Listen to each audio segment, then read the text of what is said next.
स्वः तत्सवितुर्वरेण्यं भर्गो देवस्य धीमहि धियो यो नः प्रचोदयात्। ॐ सहना भवतु सहनौ भुनक्तु सह वीर्यं करवावहै तेजस्विनावधीतमस्तु मा विद्विषावहै। ॐ शान्ति शान्ति शान्तिः। श्रुतिस्मृतिपुराणानाम् आलयं करुणालयं नमामि भगवत्पाद शङ्करं लोकशङ्करं शङ्करं शङ्कराचार्यं केशवं बादरायणं सूत्रभाष्यकृतौ वन्दे भगवन्तौ पुनः पुनः। ॐ त्वमेव माता च पिता त्वमेव त्वमेव बन्धुश्च सखा त्वमेव त्वमेव विद्या द्रविणं त्वमेव त्वमेव सर्वं मम देव देव। ओम गुरुदेव भगवान शिव शंकर भोलेनाथ कैलाशपति महाराज की जय। भगवान व्यास जी महाराज की जय। शंकराचार्य भगवान की जय। स्वामी चिन्मयानंद भगवान की जय। स्वामी दयानंद भगवान की जय। स्वामी प्रबुद्धानंद भगवान की जय। माता पिता की जय। सभी गुरु देवताओं की जय। सभी गुरु देवताओं की जय। श्री कृष्ण गोविंद हरे मुरारी हे नाथ नारायण वासुदेवा। श्री कृष्ण गोविंद हरे मुरारी हे नाथ Narayan Vasudeva.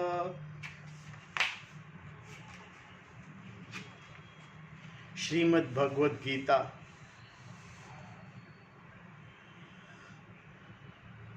and we have completed chapter 6, Dhyan Yoga, topic of meditation. The topic of the 6th chapter was meditation, Dhyan. Dhyan means the act of meditation, the act of meditation. So Dhyan is a sadhana, a means for gaining moksha. And the entire text's topic is moksha. Moksha is knowing oneself. Moksha is knowing oneself, one with the truth. Knowing oneself, one with the truth is moksha. Sadhan is not the topic of Shastra, whereas Dhyan is taught here as a sadhan only. It is not the topic. Please understand. Sadhan is different from the topic. Sadhan is not the topic.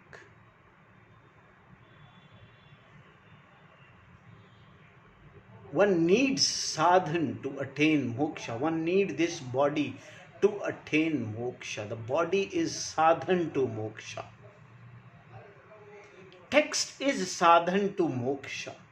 Shastra is sadhan to moksha. Because Shastra helps us in negating the ignorance. Sadhan helps us in knowing the truth, knowing Brahman as it is, knowing oneself as Brahman as it is. There is no discrepancies in this. Please understand. Sadhan is different. Gyan is the topic, lakshya of the entire Shastra.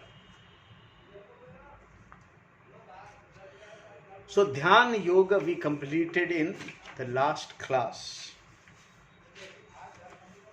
Today we will try to summarize all the 6 chapters taught by God, Bhagwan himself. summaries of the first 6 chapters. With the completion of the 6th chapter, the first Shataka, a group of 6 chapters of the Gita, is over. Although the same topic, Tat Tattvam Asi, runs through all the 18 chapters. This is the topic. The topic is same. It remains unchanged. The topic remains unchanged. There is marked difference between each of the 3 groups, as you will see when we take up the 7th chapter. Tattvam Asi is an equation which can be looked in terms of these 3 groups of 6 chapter. Each group is called a Shataka. In Sanskrit, in the first Shataka, the meaning of the word Tvam is analyzed. In the second, the meaning of the word Tat is analyzed. And in the third Shataka, the meaning of the word Asi. Asi means the word is analyzed. And in the third Shataka, the meaning of word Asi that equates Tvam and Tat is also analyzed. Thus, the 3 group of the 6th chapter deals predominantly with the Tvam Pada Artha, Tvam Pada Artha, Tat Pada Artha and Asi Pada Artha. Tat Pada Artha and Tat Pada Artha and Asi Pada Artha. Artha of the analysis of these 3 padas. Padas is the entire. The 6 chapters that we have seen so far talked about Tvam, you as a person. The first Shataka has discussed about the person himself as a person with dharma adharma conflict. In the first chapter, Arjuna was presented in the tight situation wherein his affection conflicted with the call of duty. One's duty is one thing and one's affection are quite another. And Arjuna found himself more moved by the love and affection he had for the elders and his family than by his duty. He was more inclined towards his family's love and affection. As long as your duty does not come into conflict with your affection, it is easy to perform your duty. And if your call of duty is so pronounced that your affection does not overpower it, you can still heed to the call and do your duty, meaning that you make your affection subserve the duty. However, there are also occasions where the affection gets the better of the duties, resulting in a conflict. This happens because you cannot dismiss duty just like that. It is something that you know it is to be done, nor can you dismiss your affection just like that. The very fact that you sometimes go by your feeling proves that they are equally powerful and are capable of completely overpowering you occasionally, which is what happened to Arjuna. Arjuna's predicament was Arjuna had a legitimate argument for wanting to get out of this particular situation because it was one in which a lot of blood would be shed. Since killing was involved, Arjuna's problem identity definitely had a valid basis. His entire predicament leading to an action on his part was presented in the first chapter by the Arjuna himself. And after he had finished, he sat back in the chariot, prepared to give up the battle. This was the action. He had come to the battlefield armed by ready to fight. He had even asked Krishna to take him to the spot where he could see those against whom he would be fighting. Until then, there was no problem. But when he saw the people involved in became different, only then did the problem arise. Only when one faces the situation can one understand the implications. And Arjuna saw the implication of this particular situation immediately. He saw that he had to fight against Drona and Bhishma, and he tried to tell Krishna that this was not proper. This was Arjuna's predicament. And the predicament of you, Tattvam, the Jiva, the individual, who is the subject to emotion, right and wrong, dharma and adharma, and also to sorrow, shoka. Arjuna represented everyone who get into conflict and ends up in the state of sadness. Because Arjuna wanted to be free of this sadness, he talked to Krishna. And this talking helped him not to get out of sorrow, but to discover in the process of talking a problem that is more chronic to the human condition than the acute problem that was right there in front of him. In front of Arjuna was a problem of having to fight this particular battle, whereas more chronic problem was the human problem. I am subject to sorrow. This is the problem. We have to understand. We all have a problem that we are subject to sorrow, which is also a Yutattva problem. This is discerning the problem, discovering in oneself a desire for freedom from the original problem of sorrow.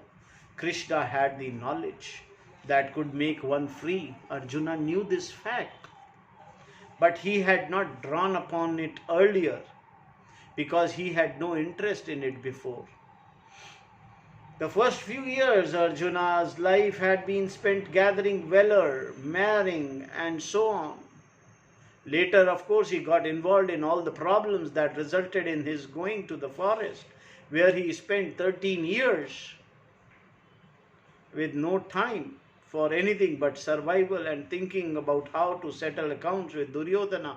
With every thorn he removed from his foot while walking in the forest, Arjuna was reminded of the hurt rendered by Duryodhana, whose scheming ways were responsible for his having to suffer in the forest in the first place.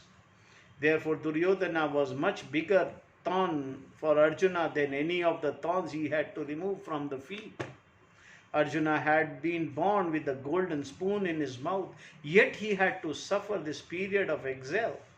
The presence of his wife Draupadi in the forest was also a reminder of the account to be settled with Duryodhana, especially since he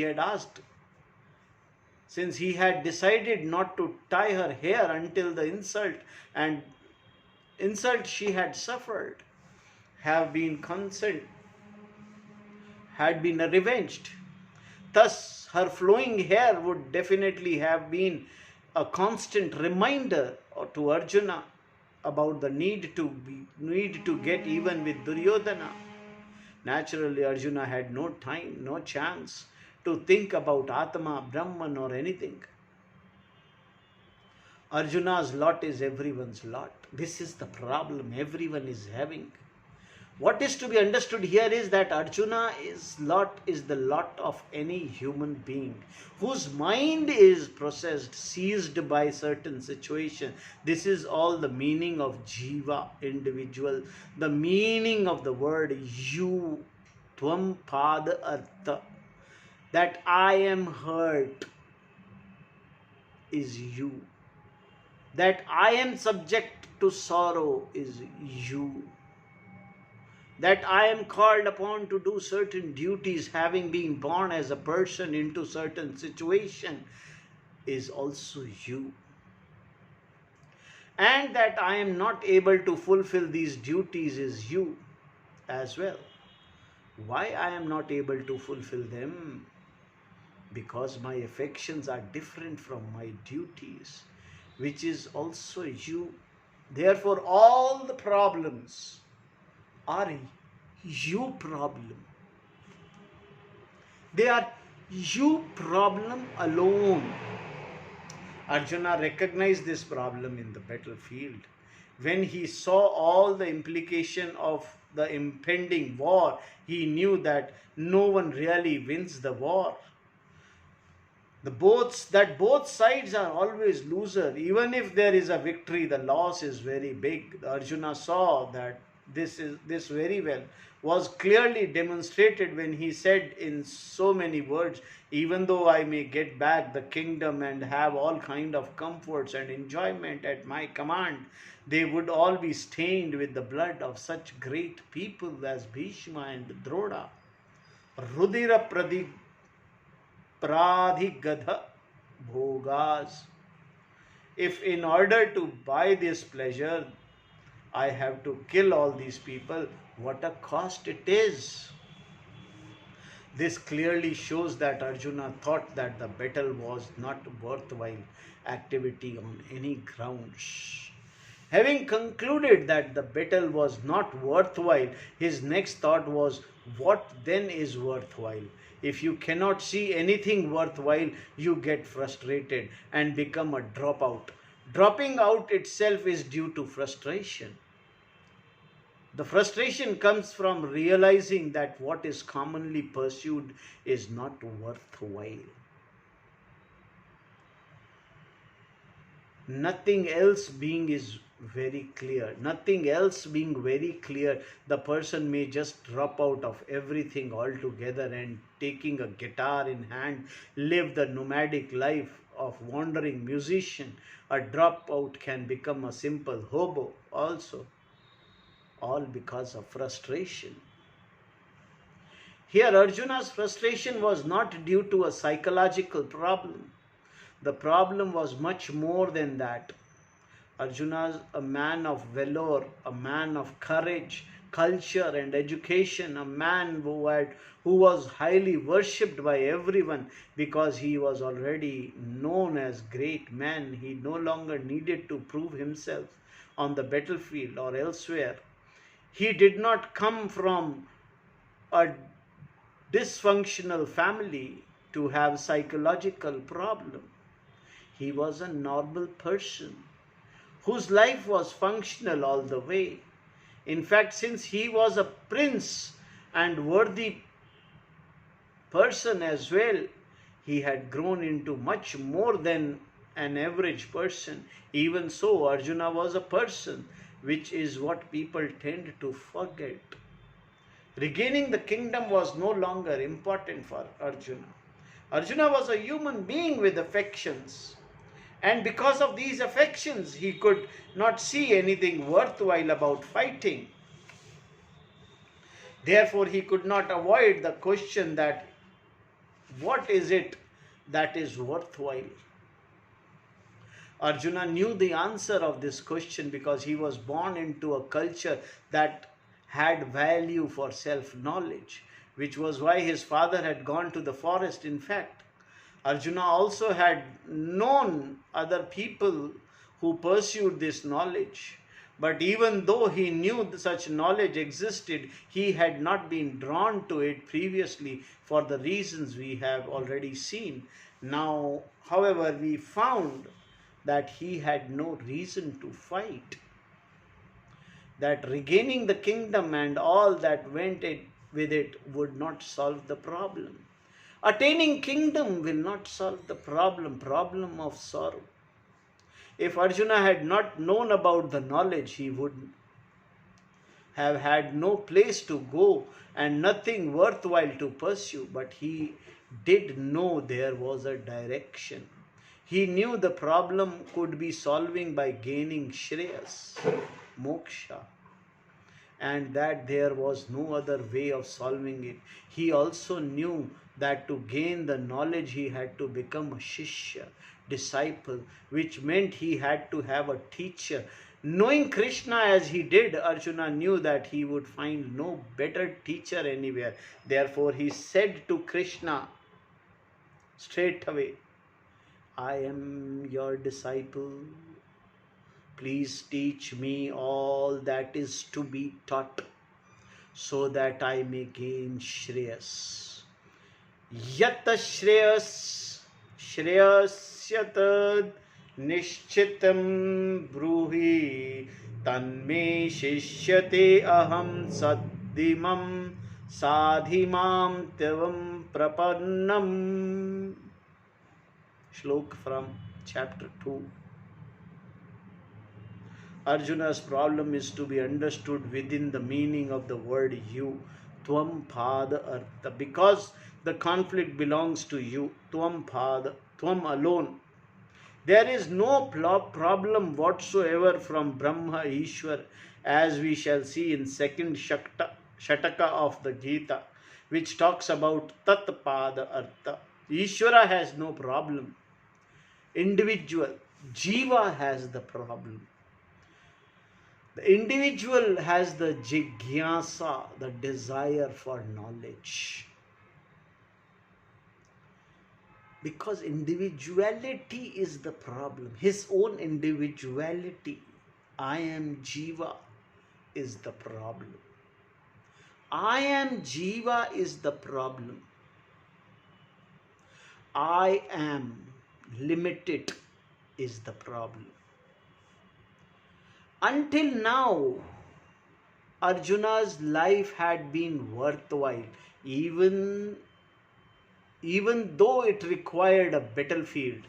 He had helped him. Here on the battlefield, he had a desire for the knowledge. No one else on the battlefield had this desire. It seems least of all Duryodhana. Fortunately for Arjuna, Krishna was also on the battlefield. Krishna was there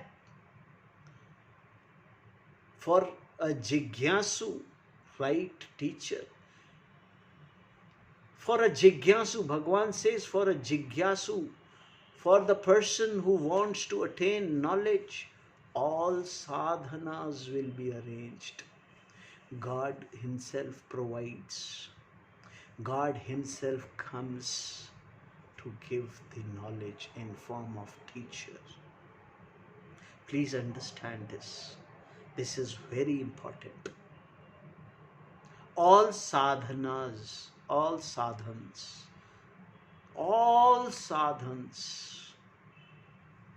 whatever they may be required to attain self-knowledge, God provides all sadhana. He Himself comes in form of the teacher. He Himself is the teacher in a given form. Here He is in form of Krishna. Krishna was on the battlefield. Arjuna could talk to Krishna. And because he was ready for this knowledge, Arjuna found a teacher in Krishna. How do we know Krishna was a teacher? Because he taught Krishna, Arjuna. He did not say, shut up and fight and leave it at that. Although Krishna did say something similar to Arjuna in order to encourage him to do his duty, he taught him. If he had not, there would be no Gita. Instead, Krishna could have responded to Arjuna's request to teach him by giving Arjuna whatever psychological pep talk it would take to get him to fight. But Krishna did not do this. With utmost seriousness, he began teaching Arjuna.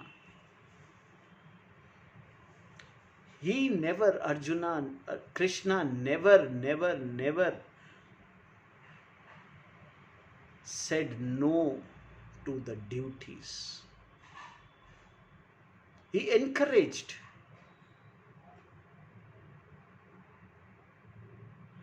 He encouraged Arjuna to do his duties.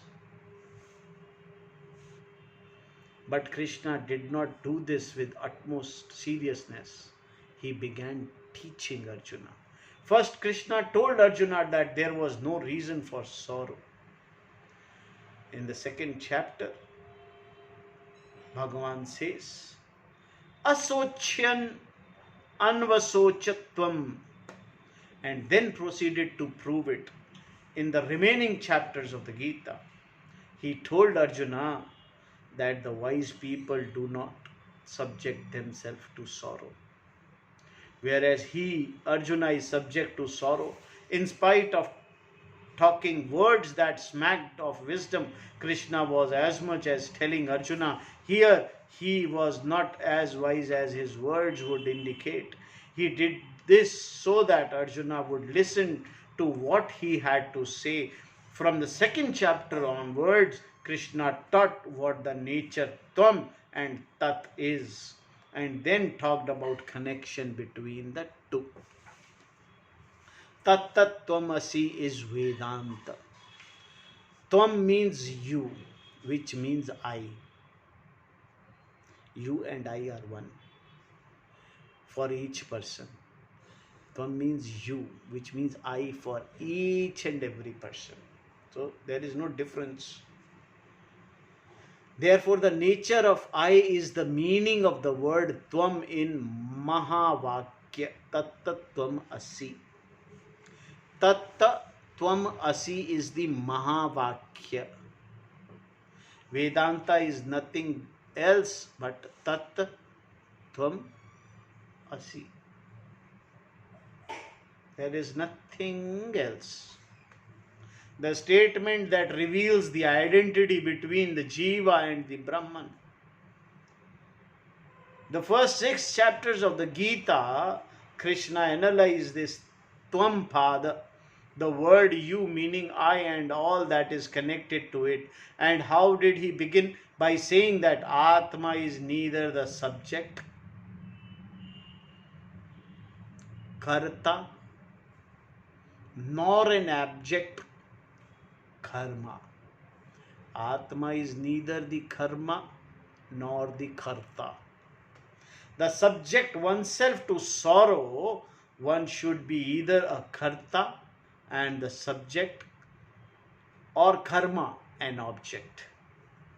But Krishna said Atma is not subject to objectification. Therefore, it can never be destroyed. Since Atma is not even available for anyone to look at, where is the question of do something onto it? Time, Kala itself cannot approach the Atma, and no other means of destruction can make Atma the subject of its destructive measures.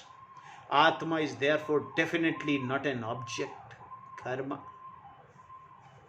Here it might be said that Atma is not an object. Perhaps it is Karta, the subject. No. Krishna said it is neither a direct doer nor an indirect doer. Therefore, it is free from Kartatva, doership.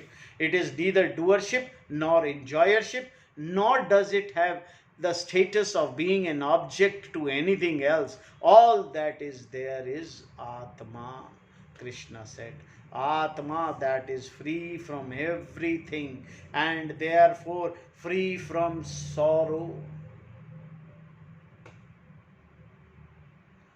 Atma is neither the karta nor the karma. When Arjuna asked him to describe a wise person, Krishna told him that person of wisdom is one who is happy without there being any reason.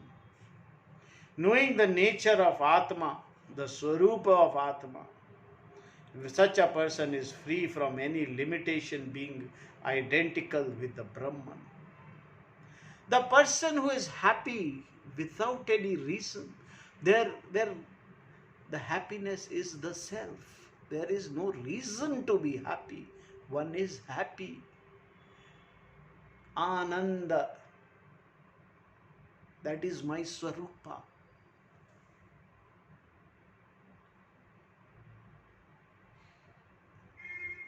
A wise man is always in his own Swarupa of Ananda.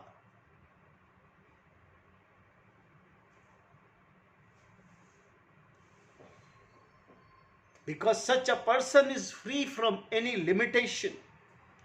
He is being identical with the Brahman, or he is one with the Brahman, Ishvara. Here the topic being Tvam Padartha, Krishna mentioned the identity of Tvam with Brahman, the Tat of the Maya Mahavakya. tat tvam asi, but did not go into the meaning of tat at length, as he did in the second group of 6 chapters dealing with the Ishvara. Because tvam pada artha is equated to tat pada, a proper analysis of the meaning of tat is also necessary to complete the unfoldment of the equation tat tvam asi. If the individual is indeed Brahman, this knowledge has to be gained. Therefore, Arjuna had a doubt about what he should do. Should he just go with karma or take a life of sannyasi? Since knowledge would deliver the goods, he naturally thought he should go for the knowledge. But in the process of discussing with Krishna, he was advised to do what is to be done. One has to do his duties. One has to do what is to be done. Krishna supported his advice with a number of arguments, saying that from any standpoint, from the power standpoint, the pain standpoint, or the duty standpoint, there was nothing that really barred Arjuna from doing what was to be done here and now. All this was discussed in the body of the second chapter. And because Arjuna had a natural doubt, there is a third chapter again covering Tvam Pada alone. If knowledge liberates, why do karma at all? Why one has to do karma? That was the question again put by Arjuna. In third chapter, Arjuna asked, why should not take to knowledge, which for him amounted to taking to the life of sannyasa? If knowledge is what liberates for him, sannyasa and knowledge are identical. He acknowledged that if he were interested in anything other than knowledge, then of course he should do karma. But he was not interested in anything else. Therefore, he thought that he should take sannyasa and pursue knowledge. Arjuna knew that taking sannyasa was only way to be absolved from performing his various duties. That it was a ritual to release one from all rituals and from other duties as well. In other words, it is the final ritual. Once this ritual is over, there were no more roles to play, and one is free to pursue knowledge alone. To Arjuna, this seemed to be the most desirable thing to do, because he was no longer interested in the kingdom. He was only interested in moksha. It seemed to be only course open to him, and therefore he thought it correct. While telling Arjuna that he should do his duty, Krishna also made sure that Arjuna understood that knowledge alone liberates. That only the one who knows is free, and so on.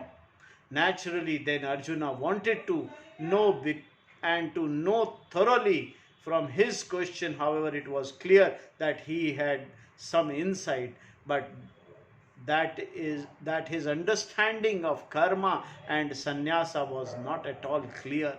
This was why he kept asking Krishna to tell him which was better, karma or the pursuit of knowledge.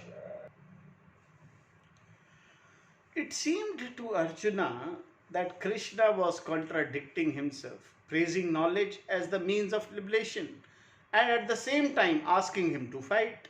Because Arjuna was confused, he asked Krishna to decide which would be better for him. Would karma give him moksha, or would jnana give him moksha? Then Krishna discussed about the twofold lifestyle. In order to clear up Arjuna's confusion, Krishna began again, saying that he himself has introduced this twofold lifestyle in the beginning. Loke asmin duvidha nishtha pura prokta maya anagha jnana yogena sankhyanam karma yogena yoginam. One is called Gyan Yoga or Nivritti Marga, and the other is called Karma Yoga, Pravritti Marga. In Gyan Yoga, one withdraws Nivritti from all activities to pursue knowledge. And in Karma Yoga, one performs activities, pravritti, with the right attitude and pursue knowledge also. These two lifestyles are also found in the first two verses of Ishavasya Upanishad. Ishavasya Upanishad has this.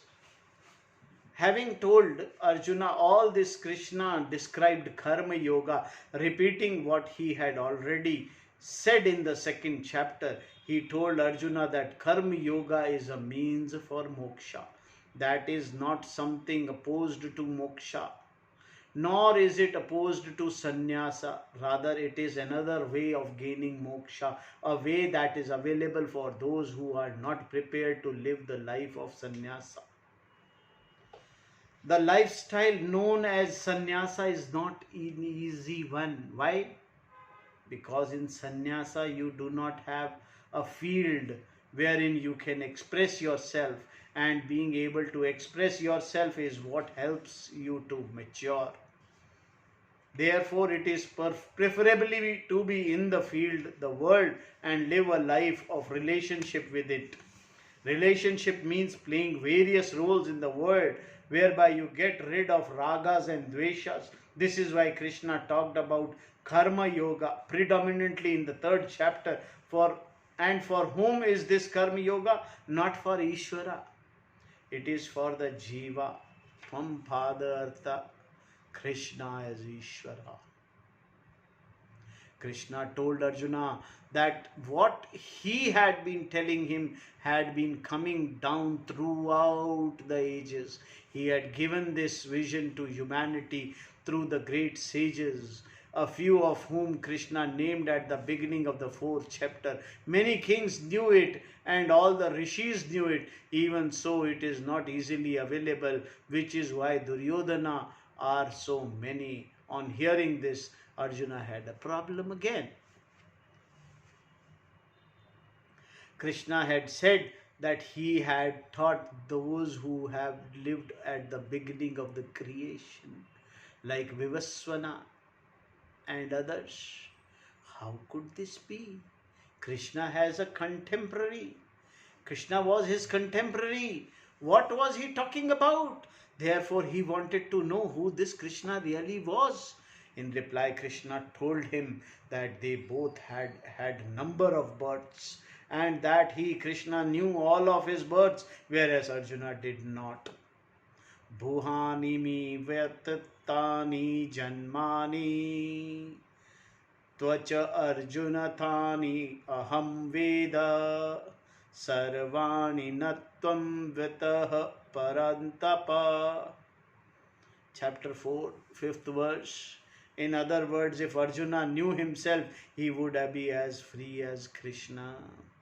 If we all know, and we actually know, that there was no birth, no life, no death, I am as I am.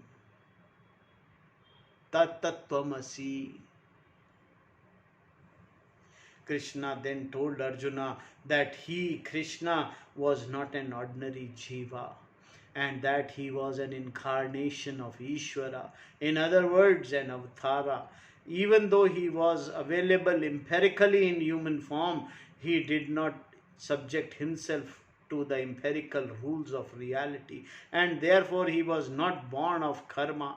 He was born because of the prayers of the people. In fact, he was not even born.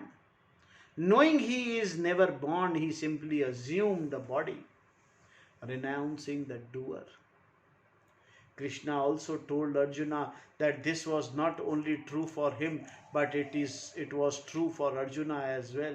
If Arjuna knew he was not only assuming a body, that only in form he is born, that he is never born, he would be the same as Krishna. One has to know that I, Atma, is never born. That is what is meant by jnana karma sannyasa, the renunciation of karma through knowledge. Krishna then defined jnana karma sannyasa as giving up kartatva, doership. And this giving up of kartatva is not an action, it is fact that one that has to be understood. One has to understand the kartatva, that there is no karta. I am not the karta. Despite of doing the karma continuously, you have to understand that I am not the doer. Atma is already given up, in the sense that Atma is and always was free from doership. Knowing Atma as being free from doership is Jnana Karma Sannyasa. Whereas in Karma Sannyasa, karma is given up, but the doer is still there, giving up the karma. You may tell everyone that you have given up all your karmas, that you are a sannyasi, but it is the karta that says this, and this karta has to be dealt. Even if you take a life of sannyasa, the person who says, I have done the last ritual, is the karta, and the karta is the one who has to be given up. Therefore, Krishna told Arjuna that doership is what has to be given up. Strictly speaking, only the person who is able to see actionlessness in the mindset of all activity, karmani akarnayah paschet, can be called a sannyasi. The person is a jnana karma sannyasi. One who gives up all action by knowledge, by knowing that Atma is not the doer. To make this even clearer, Krishna said that the fire of knowledge, Jnana Agni, destroys all the karma. Although Arjuna was getting the knowledge from Krishna, still Krishna told him as part of teaching to gain the knowledge with the help of a teacher who knows. Approach such teachers. Krishna said that they will teach you. Having said all this, again he told Arjuna to get up and take to karma yoga. Yogam atishta uttishta. Why? Because karma can only be given up in terms of knowledge, and karma yoga would prepare him for that knowledge. Karmas can be given up only in knowledge. Please understand this. There is no giving up of karmas.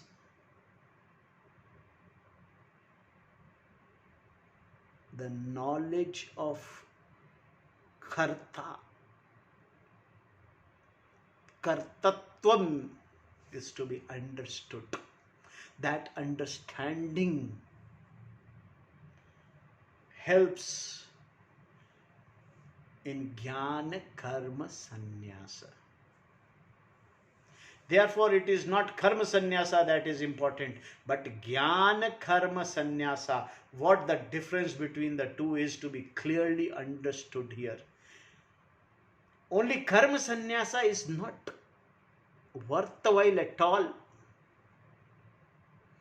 Jnana karma sannyasa, renouncing the karmas through the knowledge of kartatva. Having again been told to take yoga, Arjuna asked the same question using different words. You praise sannyasa and you also praise yoga, Krishna. Of the two, please tell me once and for all which one is better.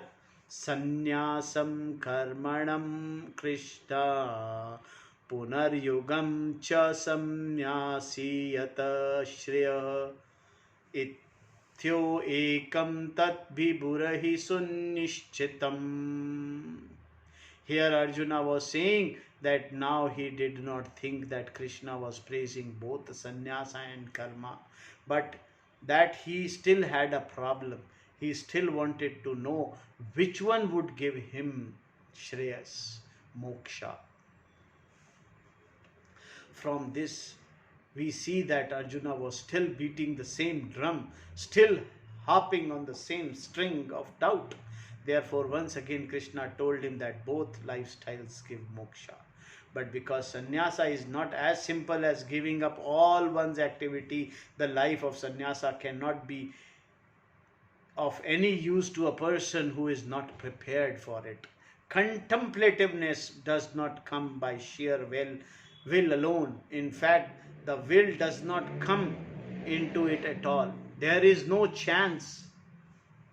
There is no chance, really speaking.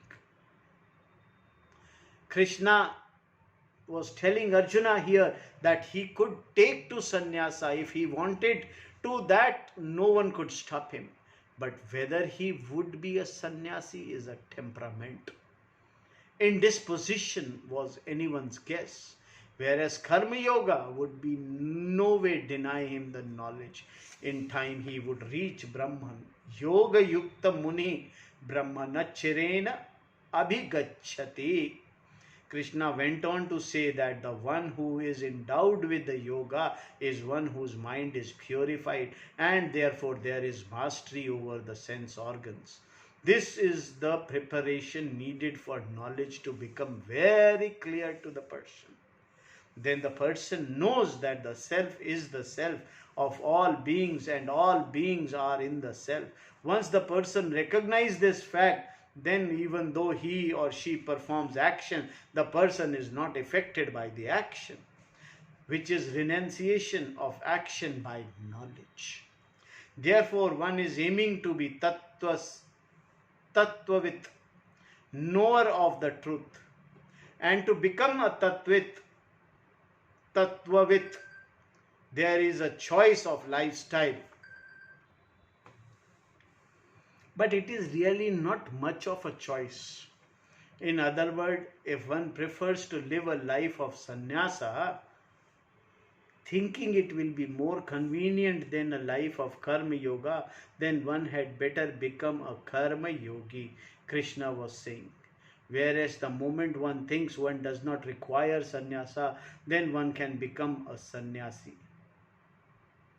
That is how it is. Sannyasa will stick to the person if one is ready. If one is not ready, taking to the lifestyle itself will not make one a jnana karma sannyasi. Because this point has to be understood. Krishna kept talking to Arjuna, otherwise he would simply have told him that he was unfit for sannyasa. Karma yoga and then sannyasa is the order. Krishna was not saying there is no sannyasa. He was saying there is, which is what Arjuna found confusing. But Krishna was not confusing Arjuna, he was educating him. He wanted Arjuna to see the difference between karma sannyasa and jnana karma sannyasa. Because his question arose from the confusion. He looked at karma yoga and sannyasa as black and white. In fact, there is no black and white here, nor there is grey. Both karma yoga and sannyasa are equally efficacious. The only difference being that you have to be ready for a life of sannyasa. This preparation is possible by living a life of karma yoga before becoming a sannyasi. This is to be understood clearly.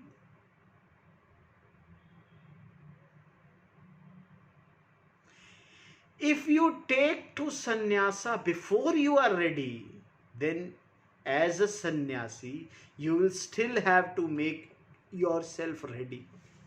It is very difficult thing to do. Like becoming a professor and then becoming qualified in your subject matter. It is not an easy situation, especially for your students. Similarly, if you take to sannyasa before you are ready, you are a sannyasi merely in name. To become a sannyasi in the true sense of the word, in such a situation, it is impossible, but it is certainly very difficult. Therefore, Krishna wants Arjuna to understand that the real meaning of sannyasa is giving up actions in term of knowledge alone. There is no giving up of karmas. There is giving up of karmas in term of knowledge alone. The kartatvam is gone. There is no literal giving up here. By knowing you are not a doer, you give up doership and then you are free. In the meantime, Krishna said, just do what is to be done. Just do what is to be done.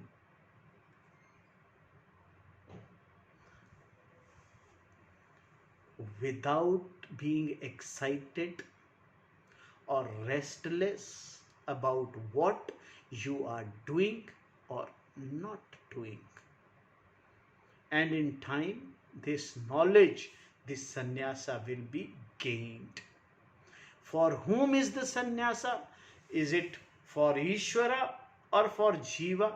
Again, it is for Jiva alone. It is sannyasa or karma yoga or jnana karma yoga is not for Ishvara. It is for the Jiva alone.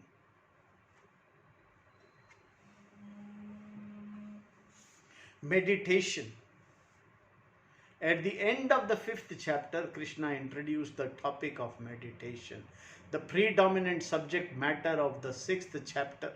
The meditation discussed here can be taken as that which invokes the grace of the Ishvara, Saguna Brahma, or contemplation on Atma, that is Brahman, Niraguna Brahman. Both interpretations are possible because both are meant for jnana. Meditating on Ishvara is meant for grace, and that grace is also necessary for jnana. With that grace you gain a teacher and thereby the knowledge that is moksha.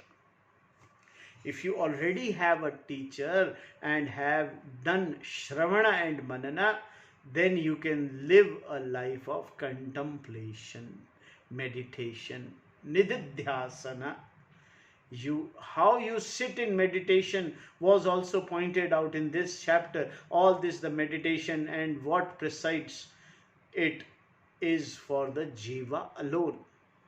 Thus, the first 6 chapters are about the Jiva, the meaning of the word you, Tvam Pada Artha, and everything that concerns you, what the individual has to do as a karma yogi. Karma yoga is the way for this person to prepare the mind for gaining knowledge.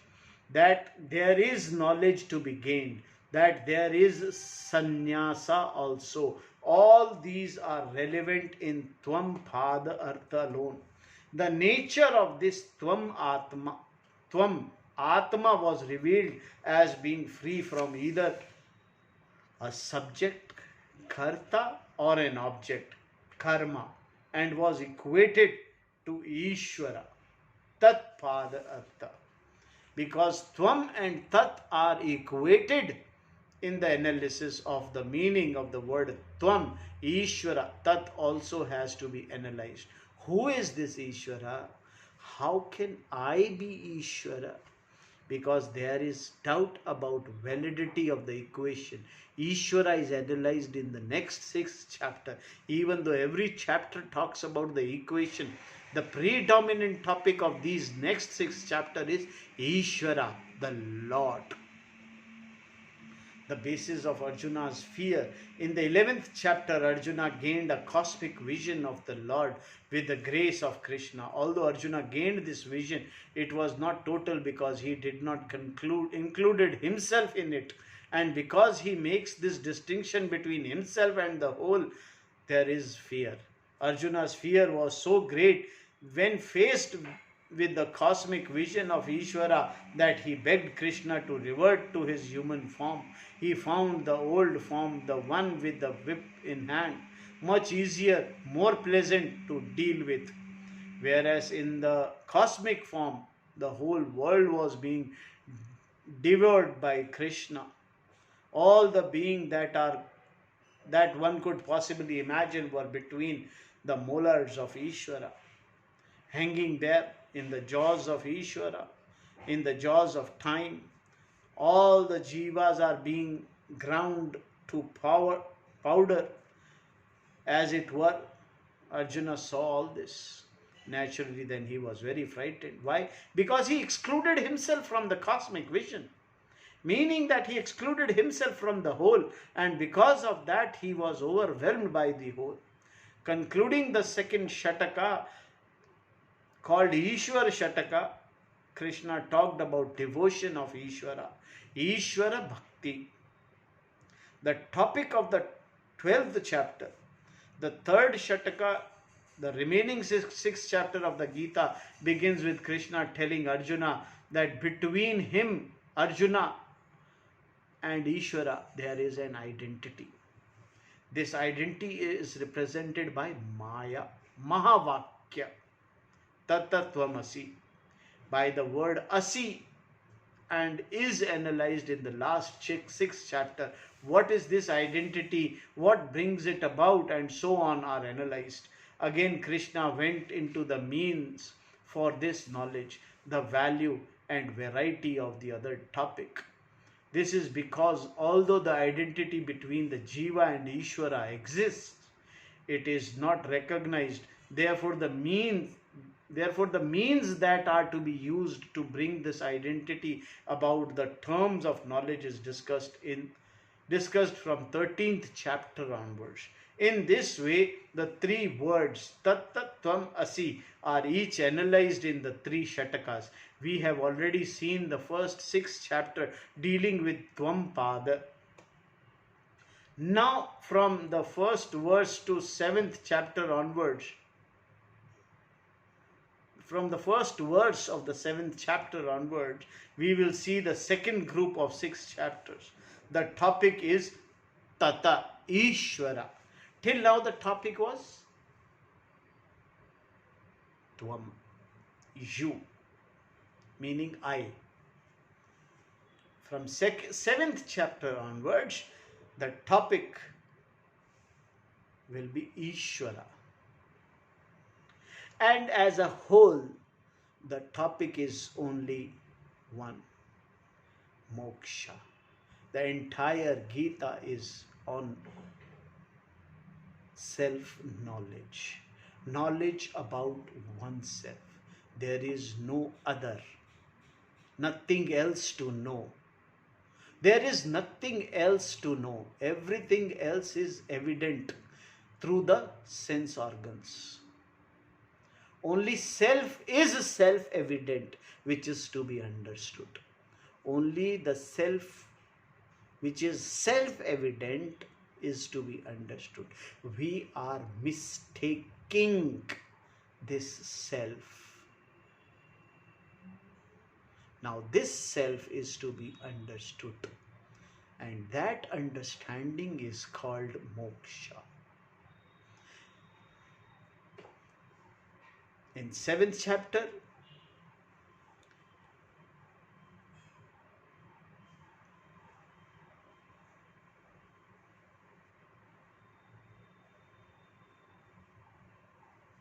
we will start now, discuss. Swamiji is going to analyze about Ishvara, Tatta Artha Pada, which we will see from tomorrow onwards. Om Purnamadaha Purnamidam Purnad Purnamudashyate Purnasya Purnamadaya Purnameva Vasishyate. Om Gurubhyo Namaha. Harihi Om Tat Sat. Om